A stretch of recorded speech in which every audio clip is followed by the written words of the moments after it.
Hello, Nurse Yourselfers. I'm joined today by the fabulous Mr. Austin Nation. Welcome, Austin. Thank you for Hey, being yay! here. Ah, And I yeah. came across Austin at a nursing conference, I believe, probably a few places, but we're both, we've been members of the National Black Nurse Association, Bay Area Black Nurses Association. And Austin always stood tall and proud, and he captured my eye because I said, that's a really authentic person, someone comfortable in their skin and someone who's showing up as they are. And I've always just admired and appreciated that about you, Austin. So Thank please you. tell us who you are, anything you'd like to share before we dive in. We're talking about vulnerability today. Yeah, no, well, yeah, thank you for the work that you're doing around how to nurse ourselves. I've learned a bit from you too. It's interesting. I just turned 61, been a nurse about 41 years, and so have been through some ups and downs in nursing career and just navigating nursing and in this sort of new world I live in now as a member of the academy, if you will, teaching the next generation of nurses. It has opened my eyes to a very different lens than just working in a hospital because I also do that as well. Mhm. So, and then of course we've just come through this COVID pandemic, and it's been particularly devastating and pretty heartbreaking. So, it's been a very trying season of my life. I always say this is my second epidemic or pandemic to go through. I was also a nurse during the AIDS years as well. We had, challenges getting nurses to go into that one as well. So there were some parallels that I saw. Here I am, 30 something years later. So it's been an interesting journey. So self-care is so important, and taking care of ourselves so that we don't get burned out and we can sustain these careers that we, Mhm. like to do in terms of helping other people stay well, right? Which is what nursing is all about. So no, Yes, thank you for this absolutely. opportunity to talk about some of my experiences today. Yes, thank you so much. I know recently you posted about a show that you have and your experiences being ill and being a patient, and I'd love to ask you a few questions about that. Mhm. One, I'd love to start with your experience being ill recently, being a patient, being in the hospital. And I just curious when I was seeing your post, I said, I wonder how that has influenced maybe his understanding or his value of vulnerability in nursing from the patient perspective. I think as nurses, we or at least what I have come across is kind of this hesitancy to be vulnerable as nurses, this little bit of a barrier between being a professional nurse and um, kind of holding back our feelings or our natural kind of sensitivities that come up in order to appear, you know, professional, competent, whatever that is. And what I've noticed is when I've been vulnerable in nursing with patients and with myself, I found that um, it seemed people actually seem to like that and seem to open up more and feel more of a trust because they see a realness in me versus the superhero nurse that I am. So I'm just curious, Austin, being the authentic person that you are, when you were actually a patient, how did you notice vulnerability? Did you think of it differently? And how did it show up for you? No, I agree with everything you said. I think for me that line of being professional, I think that's an interesting concept when you say that. What does that mean? Most of us, as particularly as nurses of color, are trained by Caucasian women. Mhm. What does that vulnerability look like? I don't think they can be as real as we can, particularly when we're dealing with minority communities. The ability for us to connect with people who look like us, minority communities, minority populations. There is a stiffness and an edge, and sometimes even a bit of racism and discrimination. Let's just be honest. I'm just going through that in my personal professional career currently, yet again, Mhm. with people trying to be quote unquote professional and how they're conducting themselves or what's unsaid. Mhm. We know as people in color, we can tell when people are not being completely authentic and transparent with us. You can feel it. I can feel it. I gauge into it, which is why I'm completely like you. My success in not only connecting with my patients, my students, my colleagues, is offering them my authentic self always. Mhm. I must show up as me. I can dress up and put on my coat and tie and be a professional appearing person, but when I'm in front of you and what I'm being paid for is to instill in you my gift and my wisdom and my experience. This is my brain is what I'm being paid to do, and I have tons of that to offer. I can teach you material, but I also have to teach you how to have a heart of a nurse. We talk about that being an art and a science to all the science in the world, but what about the art piece, right? How to connect with another individual and how to be vulnerable, Mhm. how to be caring, Mhm. how to connect with people in a way that they get your true self. I just talked to my students about this, right? How you make some of those decisions, particularly when you're in some of these ethical dilemmas and situations where people are asking you for your real opinion, not my professional opinion, not what the doctor just said. If you were my family member or my loved one, what do I really think about XYZ? And that becomes a different conversation. And when you're new, I get it's hard. I've been a nurse a long time, so I have no problem sharing and imparting you my experience based on what I've seen. I've seen a lot. So I have some opinions that can be different sometimes. So that can be dealing around quality of life, end of life, palliative versus hospice care. But people want us to show up in a way that's authentic and true and transparent, because to me, that's where they not only get to know me, but like you said, it allows them to open up and share that back with us in ways that set a stage like that blows my mind, right? And I don't see a lot of that in the dominant workforce. I really don't. I don't know if we operate from different scripts or what, but particularly when I'm talking and working in communities of color, I've got to be, as you say, I got to be real. Mhm. Your blood pressure is high. I don't want to lose you. I don't want to lose you. I don't want your family to lose you. Mhm. I need you to understand that this is serious. Mhm. Mhm. Not just I'm just giving you a number and here's some information, but understand what we're saying here. Let me pour my heart in there so you get. My grandfather went out with this. I'll personalize the story for them. Mhm. My Mhm. dad died with this. Mhm. I can personalize the story for you and say, you know what? I'm giving you this information because I hate to see you go down the same path. When Mhm. you're sitting here across from me, so you obviously have come because you have concerns. Mhm. So let me tell you what I know Mhm. to be true. And then you can go out and make some decisions, but that heart has to be in there in a very different way that people will get that I am coming from a place of caring and concern, right? Not Yeah. just my professional self, but my caring, authentic self makes a huge difference. I love when patients react to that because you can see the reaction almost immediately. They'll get it because Yes. then they'll go deeper with me too, their own concerns, their own fears, their own, right? Mhm. Right. It I just really becomes a appreciate. different relationship. I've seen it 1,000 times. Absolutely, and I like how you speak about it, and I think there's a keep it real piece, and I've had to do that with patients as well. Okay, well let's talk about what's really going on. I sense this, and Yeah. let's go there, and let's and giving examples that's helpful, building that trust. Absolutely. And where did you see the heart when you were a patient? Did you feel that from nurses? Always interesting as a patient when I flip it on my side, when I'm laying in that dang bed or on that damn gurney in a hospital and I'm looking up to my colleagues in a way. And I always debate whether I'm going to tell them I'm a nurse or a nursing professor or not, right? As I'm laying there, like, okay, but you get privileges when they know you're one of them. I have to tell you honestly, because or if I see one of my students or former students, always a joy because I know the caliber of education you got, so there's a comfort there. But when I tell you I'm a nurse, there's a different kind of sort of looking out for our own kind of thing that I always appreciate. Mhm. Uh, Mhm. from not only our nursing colleagues, but also from medical colleagues. There's a respect there that when they're talking to you, they know you know some stuff. Almost, I think sometimes I know too much as a patient. That's the downside because I'm like, okay, I know where this party can go, and I don't like it.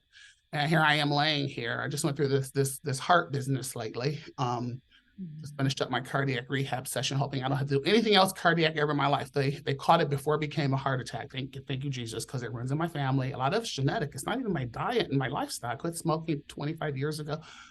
Mhm. My diet's not that bad. It's like I watch my weight, I try to exercise, I do, but it's just genetics is what 50% of what, and I got some crappy genetics. I'm an African American person with we got some crappy genetics in our line. Mhm. And so so grateful it didn't go into a heart attack because that would have been a whole nother story to Mhm. talk about. But when I look up to my people taking care of me, Most of the time the care is good. I won't say great, but good. Mhm. Um, I always felt I delivered great patient care when I was a bedside nurse. Now I operate as a house supervisor clinically. So my job is to support my charge nurses so they can support their bedside staff. But nursing's also changed at the bedside. So, and they're busy and I get it. But I've always been very, very pleased with my care when I am looking to them to take care of me. I can never complain. I've never complained about my nursing care. I've complained about my medical care a few times. I think some of the doctors that I've had have not been so forthright. I've just had an issue with my GI doctor, who I think the care was actually malpractice. I'll just be honest. And what I think it was 6 months of doing what they did. And they could have did one of the basic tests that I asked them about. And they were like, oh, no, we don't think you need that. And it turns out 6 months later that that was something you could have tested. It came back positive and you could have treated me with antibiotics and we could have been over that in 2 weeks, Yeah, not 6 months. So I'm upset. I So I have hear to break you. that up. Okay, that's not okay, It's right? not, Then I absolutely. got belly pain for 6 months, abdominal pain, and you're putting tubes all down me and all the wazoo on all these tests. All you do is just do a stool sample, really. So I'm angry. So and you're supposed to tell me your premier GI digestive center place. No, you got some issues in how you're, and I can never get to the doctor. I'm communicating with their office nurse. That's substandard care to me when I'm telling you I have a problem. You're saying, well, if you can't wait to see the doctor, go to the ER, which I did. Again, they can't find anything, but again, they're missing some basic stuff. So I'm dealing with that on the side. But most by far, like my primary care doctor is absolutely stellar. My primary care doctors in that section are absolutely stellar. I have a multiple laundry list of stuff wrong as I've just turned 61. But I was like, I'd like to get another 5, 10 out of this, maybe longer. I don't know. God willing, what you're doing.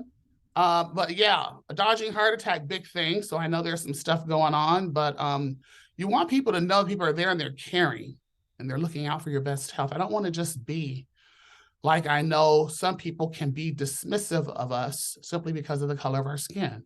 Mhm. And we don't know how to advocate for ourselves. So one of the other things I do when I'm in the community, you're talking about that vulnerability piece, is I have to empower people, particularly from minority communities, with questions that they need to be asking their providers. Write this down. Write these questions down. You don't. Here's what it means. Write these down. I'll give you a couple of good questions to ask, so you can begin to understand what's going on. What are they saying? If you're not clear, and I'm having to do a translation for you of what they've told you, then we need to either get more information from them, or you need to go back with some follow-up questions, or get the result and bring it back to me next time I see you, and I'll help you with decipher. Because you shouldn't come out from your doctor's visit with questions. You should be getting your questions answered when you're there. Mhm. Otherwise, it's a problem. That speaks to the relationship I have with my provider. And Mhm. I got it, as you're saying, when I show up with my provider, I'm showing up 100% with my true self. They're getting all of what's going on. I, Yes, I need them to have all that information so then they can treat me appropriate. Right? yes, absolutely. You bring up a lot here, and you're making me think just the dynamics in healthcare. If we're not real with our patients, particularly our people of color, if we're not real, then they're not comfortable to ask the questions.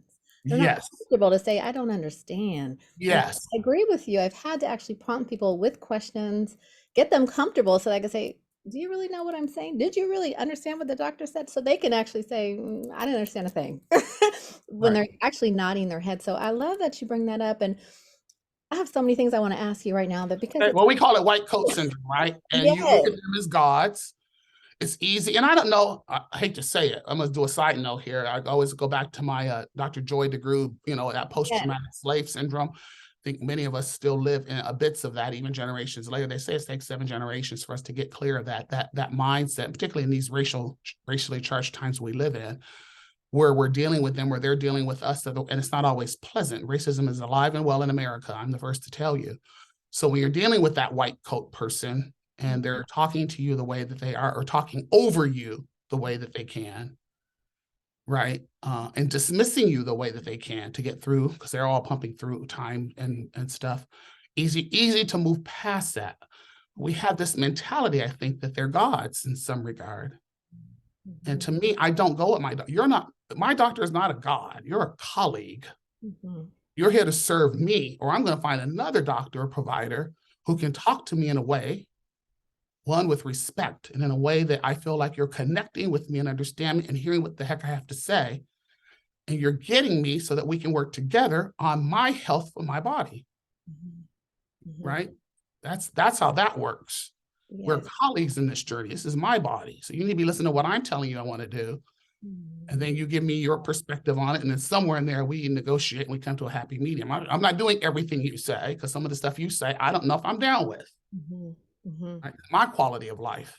And it helps so much to have your understanding and your background, to be able to have You those better know. conversations. So many people that don't have that just struggle to have those conversations in healthcare and we're seeing the health inequities, And uh, they won't do it. Then they don't do it. And then they don't get better. And then we have worse disparities, right? absolutely. So I want to get to, Okay. as we're Go kind of ahead. wrapping up here, I know you're pushing a show like towards Broadway. Is that what I'm hearing? But Trying to. I'm curious, how do you, like, what helps you be courageous enough to show up as you are, both in nursing and in your life, just to be you, to be authentic? How do you find the courage? That's a good question. I think that has taken years to get here because I've gotten older. I've gotten this I don't give a rat's butt about much these days. I am living my best life. That's my thing. I I'm can't living wait to get there. I'm living my best dreams. My time, I feel like I keep saying, I'm getting closer to Jesus years. I've got things I need to do. So work is not my life. It used to be. There was a season, but I've always had a good work-life balance. Work hard, play harder. It was my philosophy. Work's a ticket to life. Work is not my life itself. Work allows me to have the money I need, the lifestyle I need to do things I really dream of doing. But I've got dreams and things I want to do. So I work to do those things so that I can enjoy life. And I can show up in life being my authentic self at this stage of my life because one, I've gotten the degrees, the background, the experience where no organization owns me. I'm not owned by anybody. So when they pull that on me, as my last employer tried to do, when I asked them for some time off to work on manuscripts that I needed for my tenure, and they said, no, I'm like, well, I've worked for you days and nights. I've been here 4 years and I really need just this moment because I'm going up for tenure next year. And my boss was like, no, you need to work. And I'm like, no, I don't. I'll just resign. Right. I have my priorities straight and my university job is my primary gig. It doesn't work. You don't own me like that. No, then just plan for me to resign. End of story. So people have to be empowered in a way that they are controlling their narrative. Not a victim here. I used to be at that job, but nursing right now, and it ebbs and flows over the years, how much power we have. But I feel like now with a terminal degree behind my name, PhD, my years of experience, I'll go find a job tomorrow somewhere. I'm not gonna starve. Most of us that are nurses, we're in demand right now. The season's really good right now. You find, and that's what I was talking to my friend about before I came to you. I'm looking for a place where I can thrive that is aligned with my passion, my energy. I want to work with people who are life-giving, and that's hard to find. It may not be 100%. I'm looking for places where where my gifts are being appreciated and I'm pouring into somebody, something in a way that feels good. Mhm. And part of that for me, I'm realizing that's missing for me is I need to be back doing work in communities of color. I think that's what I'm missing, particularly Black community, because that's where I always feel like my gifts are, that people can see me, look like me, and look like you, and get who I am. And that's was my gift with Bay Area Black Nurses and National Black Nurses Association. That's the heart of soul of where I always knew I needed to be and get back. And that's why I've done the research I've done in the Black community, because I know that that's what I need to understand to help my community that I come from. Because it's different when they do work in our community. They're there for different reasons than those of us that live and walk and have breathed in these Black shoes. Mhm. So yeah, I've been on this 10-year journey. So I'm doing the things I've had to do, but I'm now going back. So I'm reevaluating some things right now for 2023, a whole lot, especially in light of this health stuff I just went through. I'm like, yeah, I need to find my passion, get back to my passion. Public speaking is one of my gifts. This performing, this show thing, maybe I'm gonna take my show to Broadway and Hmm. tell the story, right? What show? Tell us about it. Becoming Austin Nation is the story. I've taken it, I started it here in Orange County as a little local theater. I was sitting one night writing all my scholarly stuff and saw something pop up on Facebook about companies, theater companies that want to hear voices of BIPOC artists, underrepresented artists that don't have a voice in the theater. There's not much for us in theater. I thought, how novel. So I thought I'd send them my story a little bit that I was making a book, actually. It's a story of my life. It's going to be my autobiography. And I'm calling it From Crack to PhD because I have a drug past history that played a part of this story during my HIV journey. I tested positive for HIV in 1986, 87. Was given a diagnosis to get my affairs in order, and now I'm 60 something. So there's a whole lot of story in there to tell in this autobiography. And I thought, I'm going to throw it out. And I'm also a drag performer. So I get Crack to PhD, one drag queen story. So as I take you through this story, I'm transforming from my male persona into my drag persona, and I end with a drag number.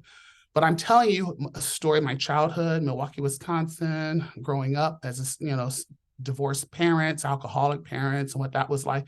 First gen in my family to go to college, right? That's not a big value in my family. It was some struggles along the way to get here, right? The drug addiction years, the dark years, the years I'm dying with HIV, just a lot of overcoming a lot of obstacles and challenges, persevering in the sort of the with the face of darkness in front of me and saying, but I have some dreams still, right? And just doing a lot of prayer, a lot of faith, and a lot of being driven by God in this, is saying, okay, at some point, enough's enough. I'm still here. Okay, God, you're up to something now, something I don't get, because I should have been dead with the rest of the folks that I've been seeing buried in this thing some, 20, 30 years ago. And yet you're allowing me to be here and be fairly okay, not great health, but certainly okay. There's a reason, and I'm at a loss for it.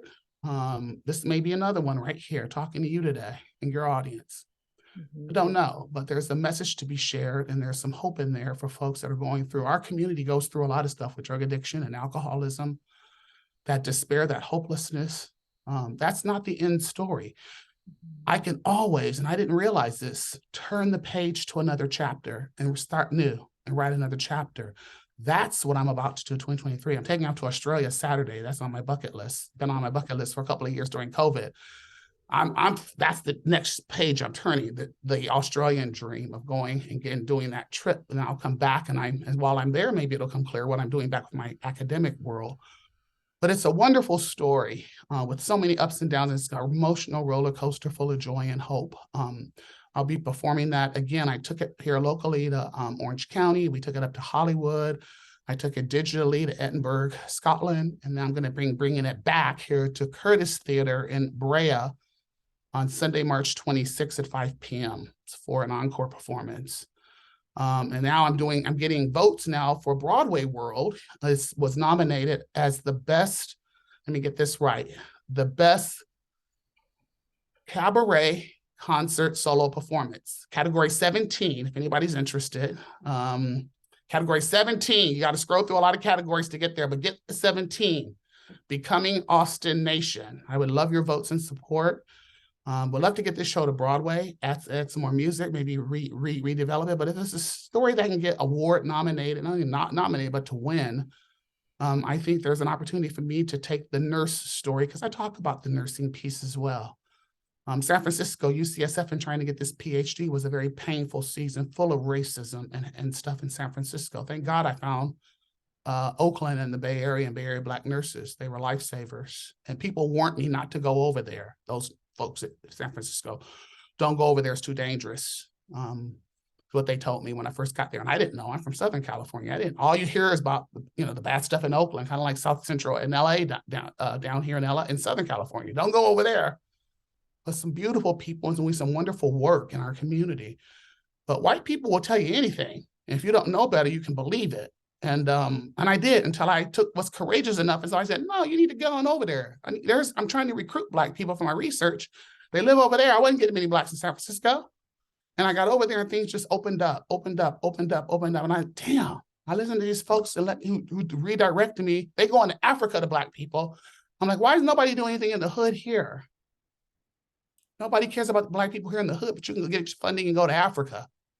It makes no sense to me with some of the discriminatory practices I saw in that university. And I left a bad taste in my mouth, frankly. So good education. I learned a lot, but it was a rough road.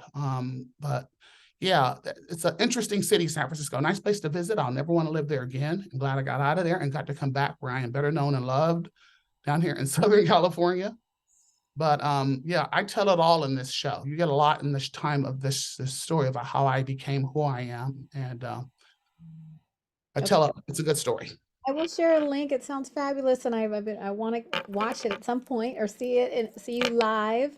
And I've learned so much about you, and I just Thank you. appreciate your time today. I really, what I heard towards the end here was about following your passion and really surrounding yourself by colleagues, by people, by the work that really resonates with your spirit, and that there's some power in that, and there's some, it allows you to be more authentic and more vulnerable as you feel, you're in that space and people are Yes. really there for you. So thank you for that reminder Thank and you. everything you've shared today. Really appreciate your My time. pleasure. So much food Thank for you. thought, and we got to do this again. Thanks, Austin. Thank you. Absolutely, my pleasure.